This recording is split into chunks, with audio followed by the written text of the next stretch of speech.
ഇടത് കോട്ടകളെ ഇളക്കിമറിച്ച് അടിയൊഴുക്കുകളിൽ അടിപതറി LDF നിൽക്കുകയാണ്. കേരളത്തിൽ തദ്ദേശ സ്വയംഭരണ തെരഞ്ഞെടുപ്പ് വോട്ടെണ്ണൽ പുരോഗമിക്കവേ സംസ്ഥാനം ഭരിക്കുന്ന CPM-ന് സമാനതകളില്ലാത്ത തിരിച്ചടിയാണ് നേരിട്ടിരിക്കുന്നത്. പതിറ്റാണ്ടുകളായി പാർട്ടി കുത്തയാക്കി വെച്ച കോട്ടകൾ പോലും തകർന്ന് തരിപ്പണമായിരിക്കുകയാണ്. ഏത് പ്രതിസന്ധിയിലും തദ്ദേശ തെരഞ്ഞെടുപ്പിൽ കോട്ടകൾ കാക്കുന്ന CPM-ന്റെ പതിവ് രീതി ഇത്തവണ പാടെ തെറ്റി.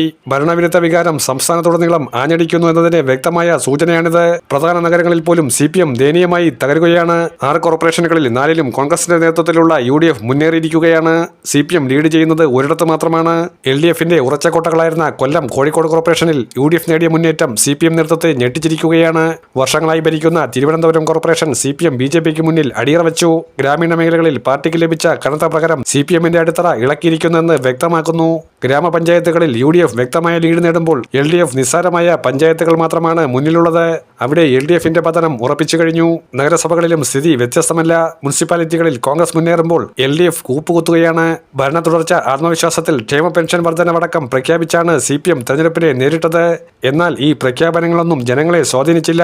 മാത്രമല്ല, ശബരിമല, സ്വർണ്ണക്കൊള്ള ഉൾപ്പെടെ എല്ലാ അഴിമതി വിവാദങ്ങളും CPM-ന്റെ അടിവേരറുത്തുവെന്ന് ഉറപ്പിച്ചു പറയാം. കഴിഞ്ഞ തവണ ഏറെ വിയർപ്പൊഴുക്കി ഉണ്ടാക്കിയെടുത്ത മേൽക്കൈ എല്ലാം തകർന്നു വീണിരിക്കുകയാണ്. ഈ കനത്ത തോൽവിക്ക് ജനങ്ങളോട് മറുപടി പറയാനും ന്യായീകരണം കണ്ടെത്താനും പാർട്ടി നേതാക്കൾക്ക് ഏറെ വിയർക്കേണ്ടി വരുമെന്ന് ഉറപ്പാണ്.